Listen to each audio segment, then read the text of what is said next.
Hello, everybody. Nice to meet you all. Thank you for taking the time out of your busy afternoon or evening to attend my talk.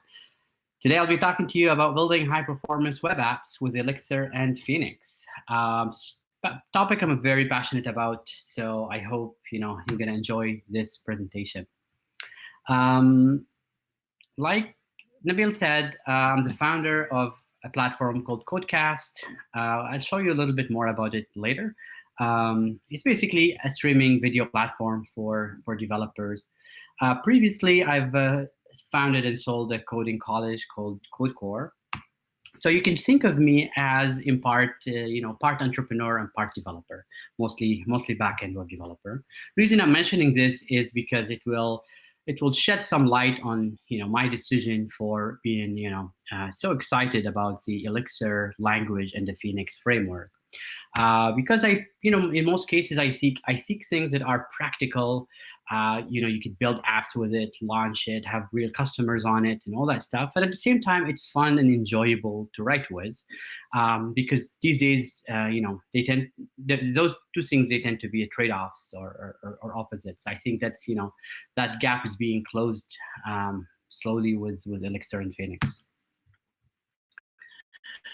I mostly have JavaScript and Java, some PHP and C# a long time ago. This is why the examples I'm going to use in this presentation are going to be primarily comparisons, mostly Ruby and JavaScript, actually. That's again in a short presentation, it's hard to compare with every framework or every possible language out there. But at least if I compare with these two, you get at least a bit of an idea for my reason for liking the Elixir and Phoenix.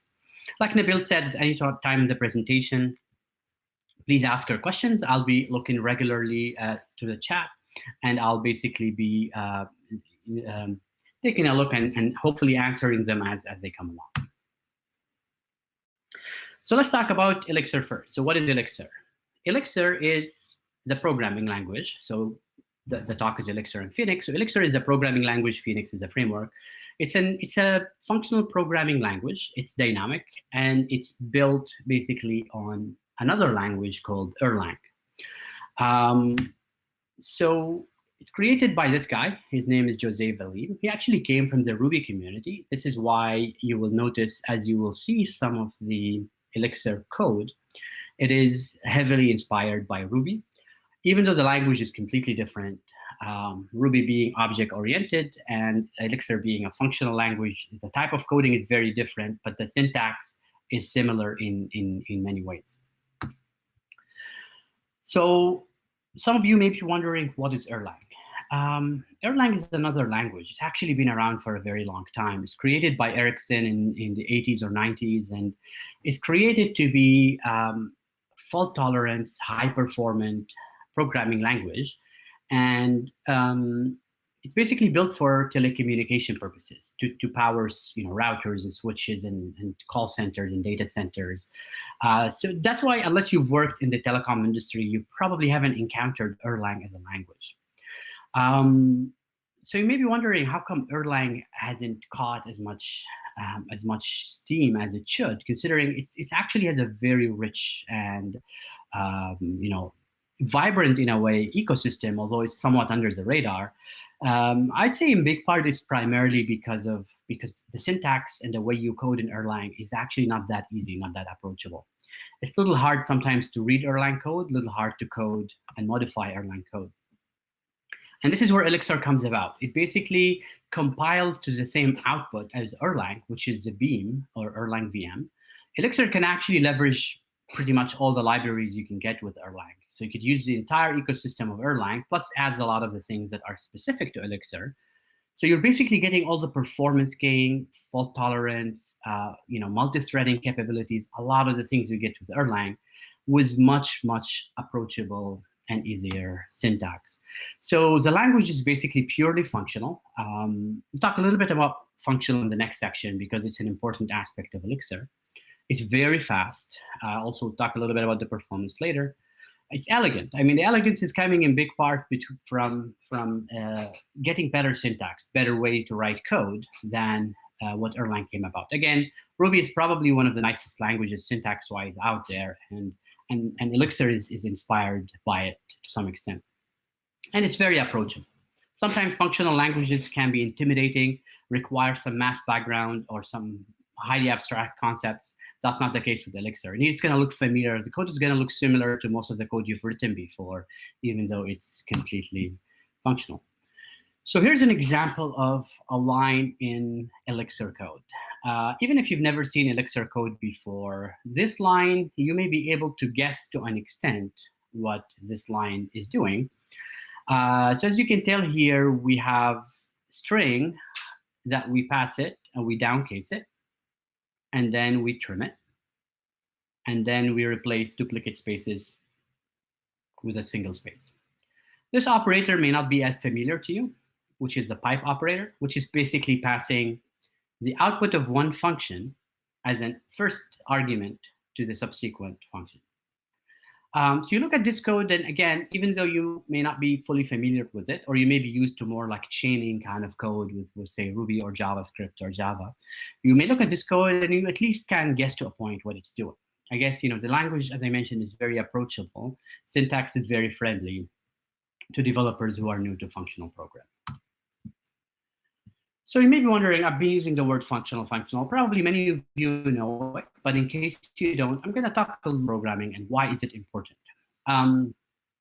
Functional programming comes down to really just one core concept, which is immutability.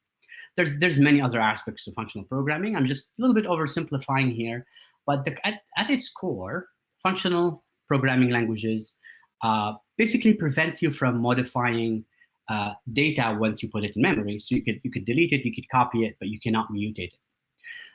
It seems simple, but it actually has huge implications for how you write code and how you execute code.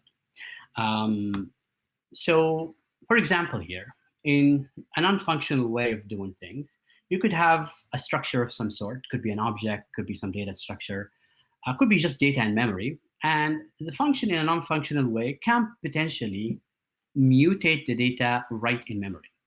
So even if there are multiple threads or multiple processes reading, they'll actually, be reading. One of them could mutate that data. In a functional way, the fact that you're enforcing immutability, what you're really doing, you're making copies of objects all the time. So basically, if I want an object with the triangle modified, what I'll have to do, I'll have to make a copy of that object or that data structure. I should avoid using the word object. Any kind of structure of some sort or collection of data with a new copy with the modification I want in place.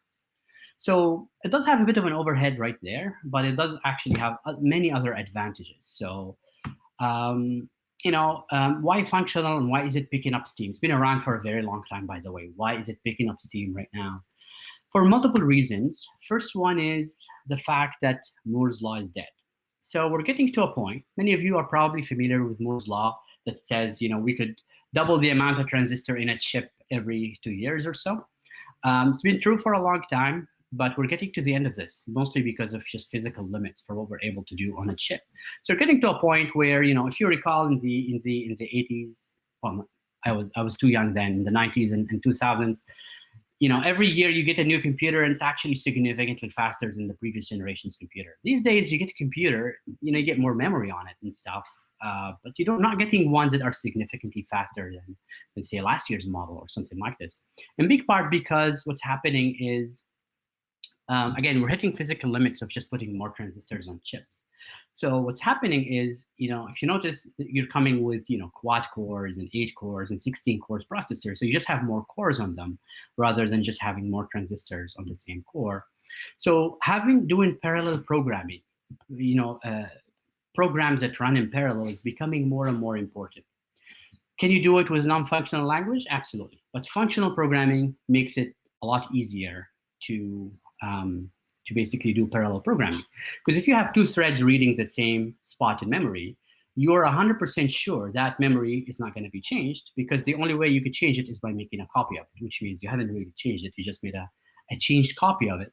So it makes writing parallel programs a lot easier than non-functional ones, which you have to do locks and use some other constructs to make sure that the data stays consistent. It really also enforces good habits. You can write good code in any language or any framework. That said, when you have a language that forces you to have good habits, it just makes coding, code quality better for everybody, especially for people coming new to the project or new to the language. So with functional programming, the fact that you can't mutate variables, it really means you have a lot less side effects about functions. Every function is basically just an input and an output, and your program will be completely composed of just one function passing output to another function who does something with it, pass it output to another function, and so on. So it will be like a series of functions. So if you know the input and output of every function, generally speaking, your program will already enforce a lot of good habits. I mean, it's kind of like, being on a diet and having a jar of cookies in your kitchen. It makes it harder. If you're able to mutate data, it's kind of like the same thing where, sure, you can write good code in any language, but the fact that the language enforces those good habits, I think it's a really good thing. And functional languages tend to do that. And because every function has just simply an input and output, then what happens is, if you know the input and you know the output, it's easier to test and it's easier to refactor a particular function. So it makes things like testing and refactoring your code much, much easier. So what's the catch? Why doesn't everybody code in? Doesn't everybody use this and that's it if we're getting all these benefits? To be fair, coding with immutable data structures is actually not that easy, especially when you're first coming to it. In many cases, you may not even be aware of how much, say, your framework or your library is actually mutating data in memory. That when you take this out of the equation, now you have to rethink the entire way that you're doing the application. So here I'm comparing side by side two pieces of code. One is using Elixir and Ecto, which is a library that helps you connect to the database. And there's an equivalent Rails one called Active Record. So you're noticing here I'm having to do more work with Elixir to achieve the same outcome, but with a lot less side effects. So in this case, what I'm doing, I'm trying to create a user with an email, just making sure that the email is present, the email is required. So in here, you may not be aware, but in the Rails version, Rails is actually setting a flag for you, a Boolean, whether the record is valid or invalid. That's actually being mutated on that particular object. In here, what I am having to do, I'm having to basically call a series of functions, and the same one I want to create to know whether something is valid or invalid, rather than setting a flag on a particular record. Again, that's a very contrived example, just to give you an idea that the catch here is that you will spend a little bit of time getting your head around how to code in a functional manner. Once you get used to it, it'll get significantly easier. I would still say like writing in an immutable data structure is still a bit easier, but once you get used to the functional way of writing things with immutable data structures, it will get a lot easier. So what is Phoenix? Well, Phoenix is a framework to build web applications with Elixir. It's in big part what popularized it even a lot more. There's many things that you could do with Elixir on its own. There are libraries that help you like connect with hardware, write code for hardware and whatnot. But with Phoenix, you could actually write high-performance web apps using the Elixir language. It's been created by this guy, Chris McCourt. Again, you can find him the same as Jose on Twitter. It is inspired by Rails. So again, not to be surprising here, is a lot of some of the concepts like the patterns, the structure, and things like this are inspired by Rails, but it's a lot less magic. Anybody who's coded with Rails knows that Rails ships with a lot of magic, what you would call it, basically ways that does a lot of things for you without seeing explicitly what it does. And it's a lot less opinionated. It's a lot less opinionated when you're for the choices that basically come about. So in my opinion, Phoenix is doing the best of both worlds. It's basically you're getting a lot of patterns that is proven to be useful with Rails, plus you're getting functional programming and plus you're getting the high performance provided to you by the Erlang Virtual Machine. So this is, one of the big reasons I really like kind of, the trade-offs that are being made in here are basically in a way that I think it's really striking a great balance between having good patterns, functional programming language, and high performance all in one package. I'll take a little pause here. So Carlos is asking, what do you think are the main differences, advantages, disadvantages between Elixir, Scala, and Clojure when choosing a functional programming language? I haven't coded significantly in Scala and Clojure, to be fair. I've coded in a very brief manner. I would say, though, that from my limited experience there, just syntax and approachability-wise, I find Elixir much easier to learn than Scala. If you're in a situation where you want to use the JVM, the Java Virtual Machine, like your infrastructure, your other parts of the app are using the JVM heavily, I would say probably Scala will be a better choice for you. If you're starting from scratch as a language, it's more elegant, more approachable, easier to learn, and actually leveraging the EVM, which you will see more of the Beam, the Erlang Virtual Machine. I think Elixir will be a much better choice. So I think it's really kind of as a first language, a functional language. From what I've seen, Elixir is probably one of the best, if not the best. But there are other reasons like Clojure. Yeah, thank you guys for questions. Keep them coming. I'm happy to pause at any time to do the questions.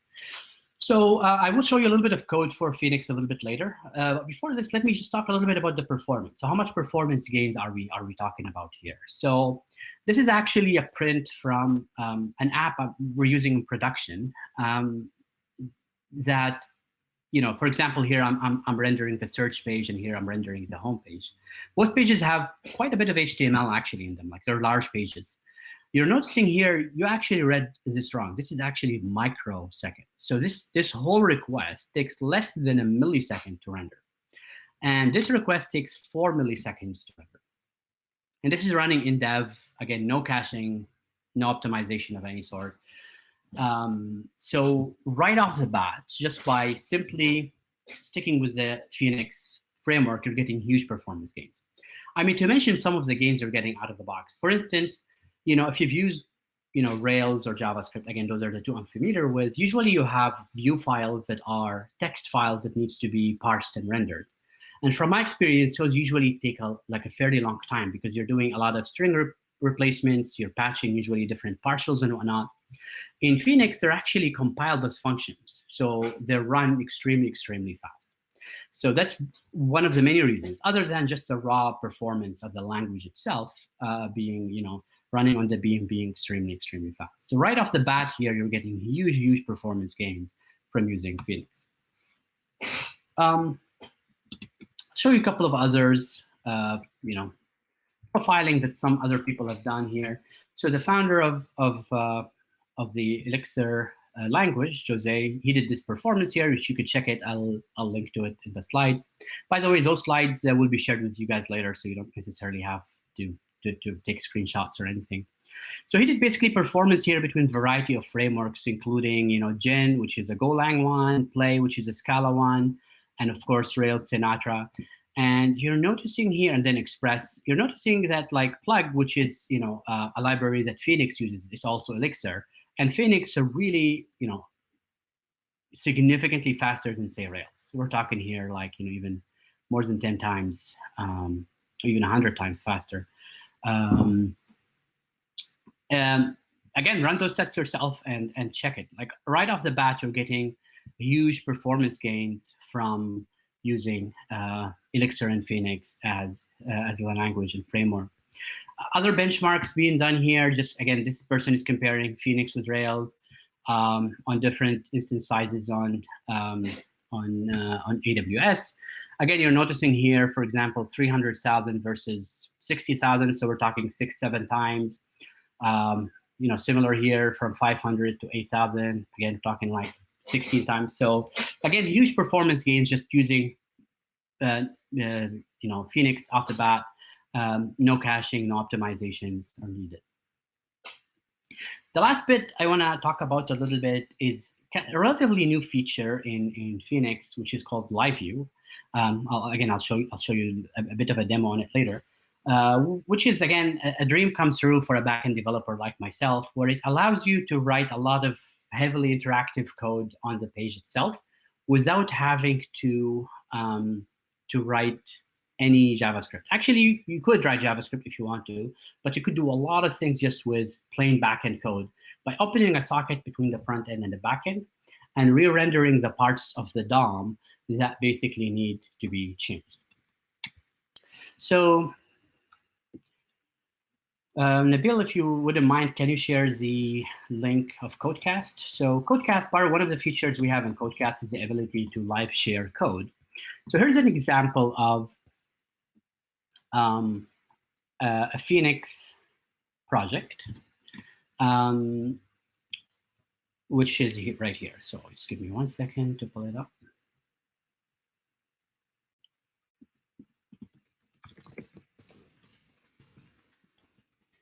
If you want to follow this code along, check out the chat. Nabil will be sharing the link for the Codecast shortly. So this is using LiveView. So I'll show you here a very simple application. So let's look at this one here, for instance. This is a classic snake game. Oh, clearly I'm not great at this game. So what you could do here, as you notice here, I'm playing a snake game. Probably implemented this as Java. What might surprise you is that this entire page right here have 0 JavaScript written on it. The entire thing is happening on the back end. So how it's being done? It's basically just you re-render the parts of the view that changes, the part of the HTML and the DOM that changes. Every time a change happens. In this case, every time I hit a key, I basically send through the sockets a request that pushes back changes for the DOM that needs to be changed and it gets re-rendered. Because of the ability for Elixir to run things concurrently, really out of the box, and the fact that it's just high speed makes something like this possible and actually quite performant. So here's an example of, you'll see it on Codecast of an application. This is basically this demo application written all in Phoenix. So walk you briefly through it. So here you notice we have this demo web, which is the web part of the application, which has controllers and templates and views. It's basically a way, it's kind of, if you're familiar with an MVC architecture, that should come a little bit familiar to you, where you have a controller that's basically rendering a page right here. You have a template that's basically rendering something in here. So in this case, I do a change, example demo Phoenix. Again, there's a live socket that happens all the time. So what happens is my app every time will basically re-render. Every time I make a change, it will re-render what I'm doing right here. So you have templates, you have controllers, you have views. And off the bat, this is one thing also I like about the Phoenix framework. It separates the application logic from the logic of the app itself, from the like controllers and views. So you put your real code, the stuff that connects to the database in this demo, and then you put the things that connects with the web in this demo web. Also, you have your assets, which is basically Webpack-powered asset management system. Probably familiar with whether you're using, it's popular on most frameworks. So back to the snake game right here, a lot of the LiveView stuff will go in this live folder. And the entire snake game that you saw is actually written right here. So this is, for example, the board you're seeing at the top here for the snake game. Even though it's being rendered here, we could completely put it in a view file you may be familiar with. And then those different functions will respond to things like arrow left, arrow down, arrow up, arrow right, and all that stuff. So, with writing, again, this has no JavaScript in it whatsoever. It doesn't enable you to inject JavaScript if you have to, so you could use them concurrently if your application requires that. But in many cases, actually, just writing this is enough. It's so fast and cheap to open a socket with a client that you could do it at a relatively low cost and render things on the server. I think it's a super cool feature. We've been using it in production for some time now. So here's an example. So if you have something like, filtering where I'm filtering some records right here. So I'm filtering by like province. So notice here, as I'm changing like the drop-down menu, changing the cities, the number of records being shown here is being filtered as I change my things here. So if I put here something like, as you notice, as I type, also things are being changed. This is completely done on the back end. Again, zero JavaScript I had to write for this particular piece of code. And in my opinion, again, being a backend developer, having less reliance on JavaScript for a lot of for the simpler type of things, it's very important. It's inescapable. You're going to use a lot of JavaScript in your app. That said, if there are things, another thing we use regularly, for instance, is server-side validation. We use LiveView for a lot of these things.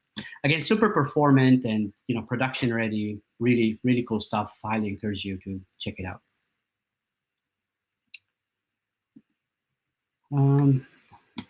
So we did the demo. Yeah, let's talk a little bit more about what makes Phoenix a great choice, in my opinion. Phoenix has basically packages, like libraries for the most popular use cases. Like you want to upload a file, you want to connect to a particular popular API, you want to do, OAuth or something with Facebook. There are libraries for this. There are libraries to help you throughout the entire stack. Like I've encountered very, very few cases where, I needed a library of some sort that wasn't there. I would say some other systems are more mature, like Rails has a lot more gems and libraries that do even more things. Use cases, it's basically grown to a point where you're not going to be hindered because the library is not there. And I think that's a very key aspect to me, again, from being a pragmatic, practical way of choosing a framework. Like, for instance, we looked at Golang and Rust as other good new programming languages coming about. One key issue was for web applications, they had fewer libraries that basically didn't fewer libraries that make it a little harder. We had to write a lot of code by hand to do some core things in our application. While in Phoenix, I think you're going to find packages for almost everything.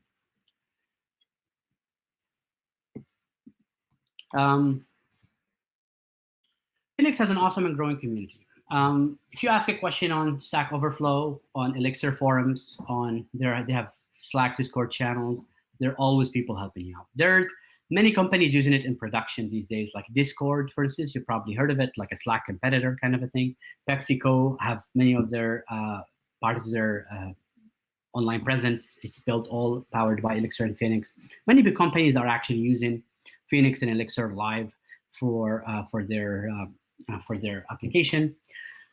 So I would say it's getting to a point where the community is big enough that you're not going to be, say, stuck in something or any type of situations. Indeed, one good kind of litmus test, if you Google regular things, you see answers for them for that particular language. And almost a lot of the things I Google about Elixir and Phoenix, I see people already have asked the questions, have already answered it. So it's usually a good sign that there's a lot of community, a lot of people asking and answering questions. Lucio is asking, I have software company that mostly works with PHP, Falcon, Vue, and Quasar. I'd like Elixir Phoenix advantages in REST API development over PHP, Falcon. Again, here, just back to the points I've mentioned earlier. It's, great questions, Lucio. So, maybe it kind of dives into this one here. Like a good developer, you shouldn't use one language or one framework for everything. There's usually like a right trade-offs in a particular framework that makes it suitable for certain scenarios and not suitable for others. So PHP and Falcon, I've heard good things about them. I haven't actually used Falcon myself. I've used PHP a while back, like I mentioned.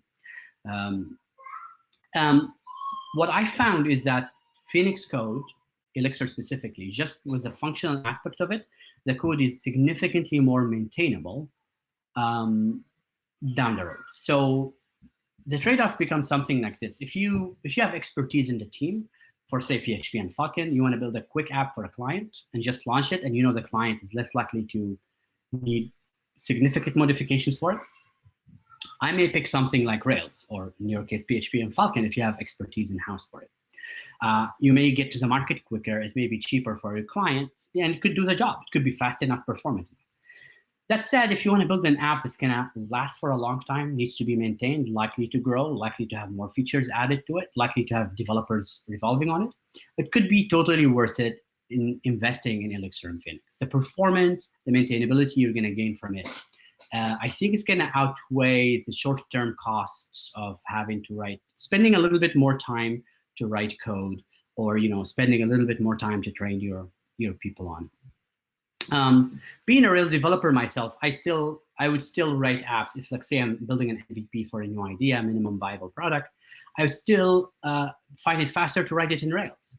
That said, in the long term, I think that curve kind of crosses at some point where actually writing it in Phoenix becomes actually faster when you start to have to maintain large apps. I know, as a very simple example, at some point in Rails, you would have to write a lot of caching to make your app perform better. That's something you probably never have to do, as an example with Phoenix. That's a very simple example, but the code quality itself and the good habits, I think it's totally worth as an investment for the long term.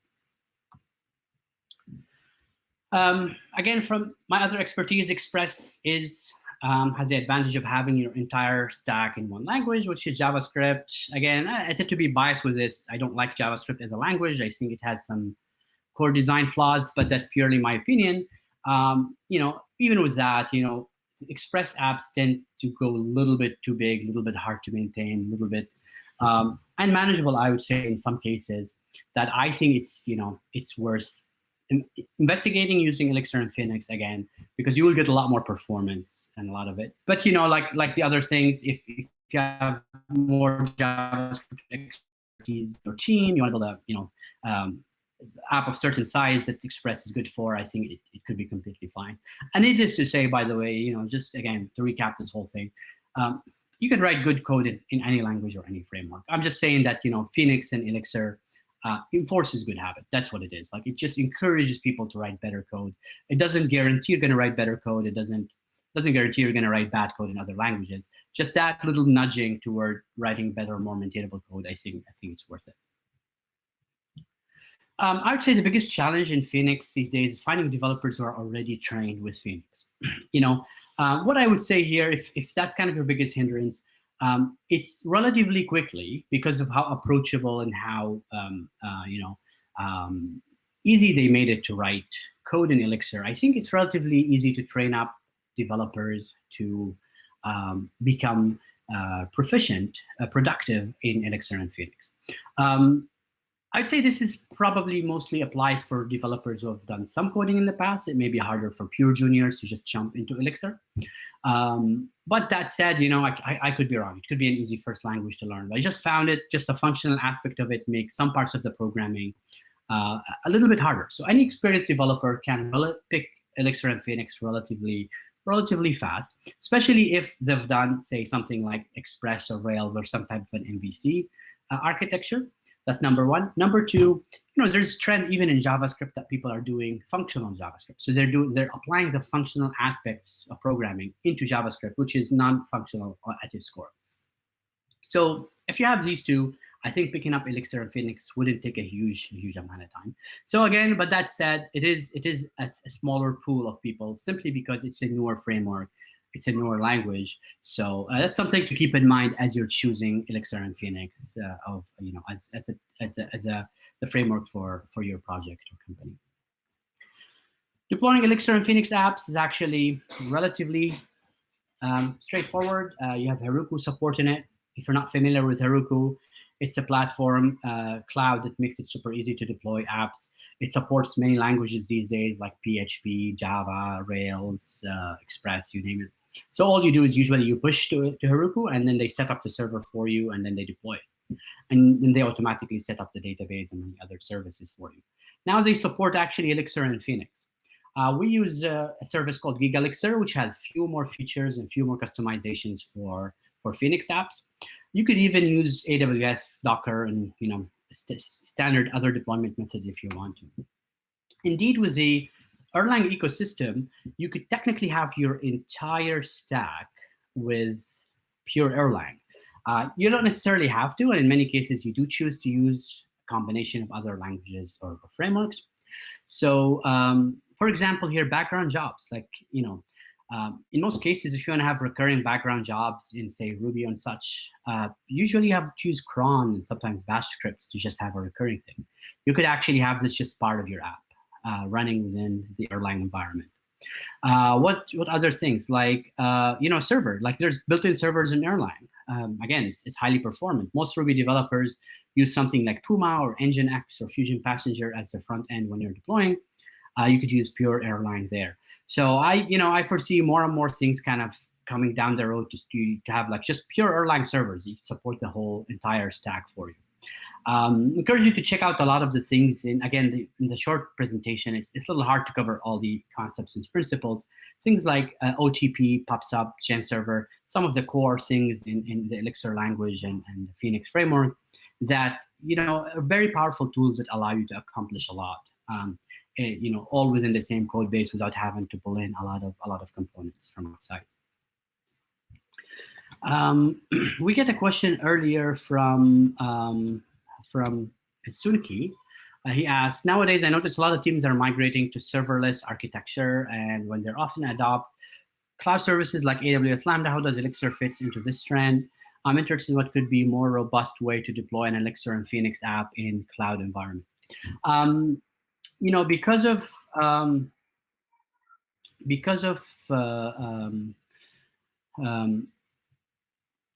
how fast does it run? Generally speaking, I found you need a lot less servers than normal to run actually to have like really large throughput of data. So you'll actually naturally need a lot less servers. Like one thing is, which by the way isn't necessarily a bad solution. It's just you have now more servers that you need to take care of and manage, and you have to watch for certain things like race to the databases and whatnot. With Elixir and Phoenix, by default, you basically need less servers. So you actually need a lot less servers than you normally do. But even with those ones you need, I think just standard deployments with, as I mentioned, using like Heroku or GigaElixir could be sufficient enough. Now, specifically talking about serverless architecture like AWS Lambda, as far as I know, it doesn't support Elixir like as a straight-up language. From what I remember, as of a couple months ago, you support things like JavaScript, Python, Ruby, C#, and I think Java. Those are the languages I remember that are supported, and Golang. Now, I did hear that AWS Lambda, for instance, they're supporting like kind of you push your own runtime environment. So it is technically possible to deploy Elixir in a serverless. You just have to basically do your own runtime environment or find somebody who's built a runtime environment for Lambda. It's just not supported off the bat. But in my opinion, we haven't needed it so far. Like just deploying on standard servers is fine. By the way, one popular app that leverages Erlang to a point is WhatsApp. I mean, WhatsApp powers hundreds of millions or even billions of users these days, and they run with a relatively small team. I think like 100 or a couple hundred engineers compared like supporting these number of users, and a relatively small number of servers. I don't remember the exact details, but check out, like if you're curious more, check out of how WhatsApp scales with their infrastructure and just the number of engineers by using Erlang. Okay. So are you ready to drink the Elixir? So let's say you're sold and you want to give this a shot, whether for your side project or next service you want to use. How do you get started? And actually here, Aiden is asking what's the recommended paid or non-paid resources to learn Elixir and Phoenix. Yeah, so I would say, just something I want to reemphasize over and over, it's relatively easy to learn. I mean, the languages I mentioned earlier are the ones I've actually pushed to production with, like Ruby, JavaScript, Java, PHP, and C#. There's many others I've tried that are not, I didn't push code to production, so I didn't list them there. But I found Elixir is one of the most approachable, easy to learn language. So don't be intimidated. You don't really need math or CS theory to dive into functional programming. Don't let this functional aspect of it intimidate you in any way. So I would say, just go dive right in. Some of the resources. First of all, I want to mention that documentation is great. The Elixir documentation is awesome. The Phoenix documentation is awesome. Even some of the Phoenix ecosystem parts like Ecto, which is the database connection library and stuff, also have great documentation, well laid out, good examples, good design, easy to search.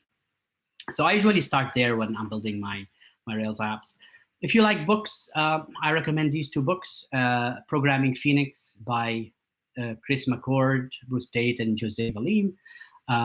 Again, the creator of Phoenix, the creator of Elixir, and Bruce, who's a great teacher.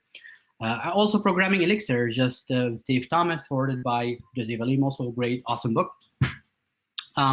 If you like books, I think those are great ones to start with. Pragmatic Bookshelf have many other Elixir-specific books. Ones are in OTP and some very specific. Some of them are a bit more advanced. They have some LiveView, screencast, and whatnot, so you could check them out. If you like, other kind of teaching, Elixir School is one that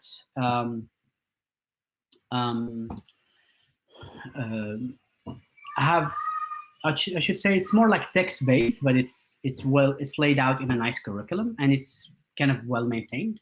It's a good one to start. Again, if you prefer more like books, you could think of it more like a book style, put in a curriculum kind of a thing. If you prefer more video types of courses, I've taken a few on Udemy, and they're great. Those will be paid ones. Pluralsight also has a couple.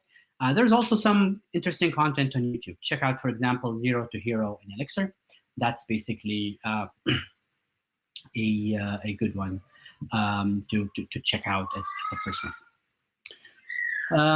Another guest question here: is it a junior developer job because of the smaller talent pool? Actually, it's a very good question. I haven't thought of it from this angle before, but that could be extremely. That could be a very smart way to do it. Yeah, I would say. I'd say these days it's probably becoming more possible, especially that more companies, because remember these days still there's a lot more companies using, say, Rails and Express and Java as backend than, say, Phoenix and Elixir. So there are fewer companies overall using it. That's changing.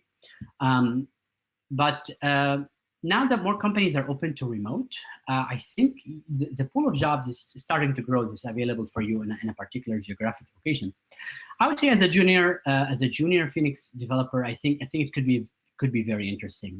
For example, in Codecast, and there's another project I'm involved with, we would be looking for people with Phoenix and Elixir down the road, Phoenix and Elixir experienced developers. So finding a junior who has done that, I think, would be a great plus. Again, it's a little bit hard for me to speculate for the entire market, but my hunch would be that it would be an advantage. It would certainly make you stand out from the many others who just focus on, say, React, right? React tends to be a popular framework for juniors to learn. So if you learn Phoenix and Elixir, I think it could make you stand out as a junior developer. Another thing also, if you're interested in Elixir and Phoenix, I'm going to be doing a series on Codecast. Codecast is a platform I'm currently building. We're still in beta with Codecast, but I am planning to put a lot of content, starting with a lot of Elixir and Phoenix. It's going to be mostly free content. Probably all of it will be free. So email me if you're interested. I'll put you on a mailing list, and I'll email you when basically we're ready to launch this course. So yeah, I mean, as I mentioned here, I'm the founder and CEO of Codecast. We're building like a video streaming platform for developers, where we're enable developers to stream videos alongside code, which hasn't been done as of yet, in an interesting new way. We're still in beta, early days. So my pitch to you guys, if you want to create content of some sort, whether it's in a course format, workshop format, or just like little tidbits or something, we're looking to partner with anybody who's looking to do paid or free content. We'll help support you. We'll help you promote and build your content. We use Elixir and Phoenix, by the way, for the backend. So again, it's been a great choice for handling many requests coming, handling diffs. Even like we've had hundreds of people connected to a session at the same time with no blip in performance or anything like this. So I'm talking to you of experience when I'm talking about Elixir and Phoenix. Another great question from Aldo is like, how does testing ecosystem in Phoenix? Do you think it's easy to reason about any downside on this? Actually, I'm a kind of person, I wasn't too crazy about testing per se. I used to write tests in Rails a lot, but I used to find it cumbersome to set up the test. And I used to find it cumbersome to maintain the test, because sometimes you have something that have an unintended side effect that could break a whole bunch of tests. Indeed, one of the biggest advantages, I think, of using a functional language, including Elixir, it's not something unique to Elixir, I think, but just the fact that every piece of code. So I'm going to go to the code a little bit here. So just like, for example, if I go to a piece of code here, let's say this demo here, and I go to this, to this here. So I have something called the change set in this module right here, which helps me do things like validating a particular record or something like this. So all I have to do basically here, so to test this, I have to provide it input and check the output. That's it. I don't have to do anything else. I just have to call this change set. I have to give it this user, which is basically, it could be like a map, kind of like a key value storage, and an attribute, which is a keyword list. Again, I don't want to dig too much into the details. I know probably most of you aren't familiar with Elixir. But the idea is, if I give it this input and I check the output, I basically know that my function works well. Because again, I'm not afraid that this function is going to have side effects beyond what's right here, beyond just getting an input and give it an output. I'm confident this function will not do that. I won't be confident in this in something like Rails, for instance, because a function could actually modify something else that could break tests. So I would say in general, we found testing to be, quite straightforward, a lot easier than when I used to code in Rails. And we didn't need to do a lot of, like, we use some libraries for, say, mocking and for doing things like mimicking HTTP requests. So you can mimic the response from an HTTP request. But beyond this, just the X unit, which is the testing framework that ships with Elixir, it's just by itself sufficient to write tests at scale that are relatively maintainable, easier to read. So the short answer is, I think it's great, and actually one of the advantages, I think, of using a functional language like Elixir.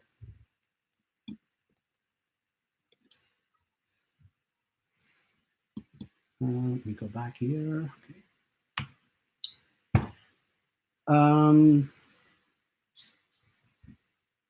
Another question. So Elixir was scalability. What are the biggest challenges you face in terms of scaling Elixir applications horizontally?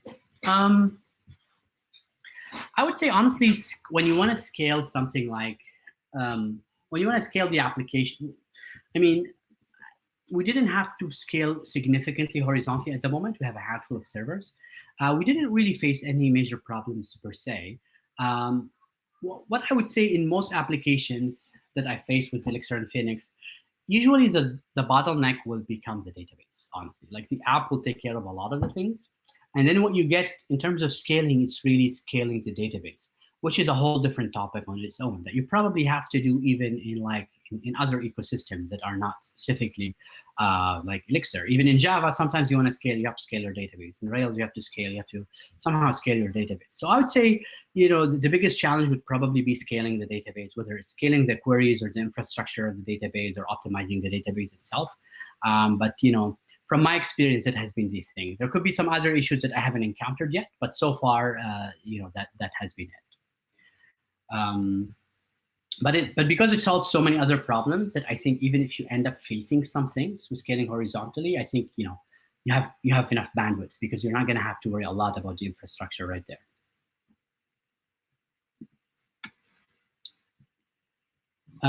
Yeah, so I'm reaching the end of my presentations here. If you have questions, please keep them coming. We still have a little bit of time. I just want to take a moment to thank Terminal for putting this together. Nabil and the guys at Terminal are doing a fantastic job.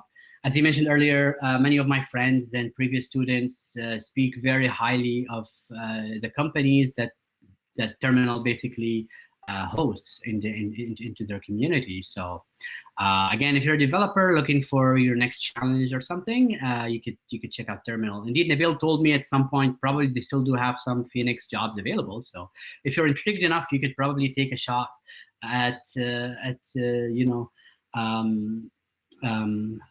at like getting a job as a Phoenix developer.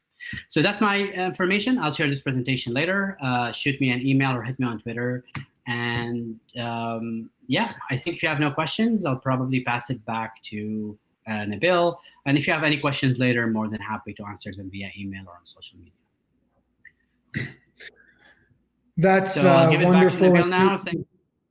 So much, Tam. Thanks so much for that wonderful presentation. We definitely look forward to staying in touch with you. We definitely look forward to staying in touch with the individuals that joined us here today. Yeah, I'll definitely send everybody who joined us today the deck, as well as the link for the Codecast code. I'd just like to wrap it up by thanking everybody. I know like here in Canada, we have 4 terminal offices, and we've been really fortunate to be able to create about 300 jobs in 3 short years at Terminal across about 44 different partner companies that we brought to Canada. And we're doing the same in Latin America. I know that we have a number of guests and friends that are joining us from Mexico and some from Colombia. And on that note, we're going to have our very first Terminal Tech Talk in Spanish, on Español. So if you're interested in that, I will definitely reach out to all of you. Or actually, my colleagues Oscar and Daniel will be reaching out to those individuals to share the details of that Tech Talk, which is coming up next month. We do these Tech Talks every single month, and the next one is going to feature a very special software developer who used to be on Google's Android team for 4 years, but he's subsequently moved over to Zoox, and now he's working on autonomous vehicle and autonomous mobility software. Don't want to steal the thunder of that. We're going to send you all the details of that. But with that being said, I just wanted to thank everybody for joining us wherever you are in the world. We love doing these live stream programs. Doing things live is a little bit tricky, but we're getting better and better at it, and we hope that you would consider joining us in the future. But with that, it's a wrap. So Eric, on the live stream, you could wrap it up. Thank you.